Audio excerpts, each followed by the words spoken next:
नमस्कार. आपण पाहत आहात टाइम्स 41 न्यूज चॅनल. सुवासिनी महिलांचा आवडता सण म्हणजे वटपौर्णिमा सण.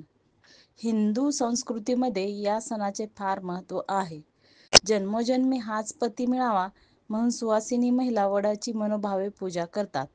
नंतर झाडाला दोरा गुंडाळून 7 फेऱ्या मारत असतात.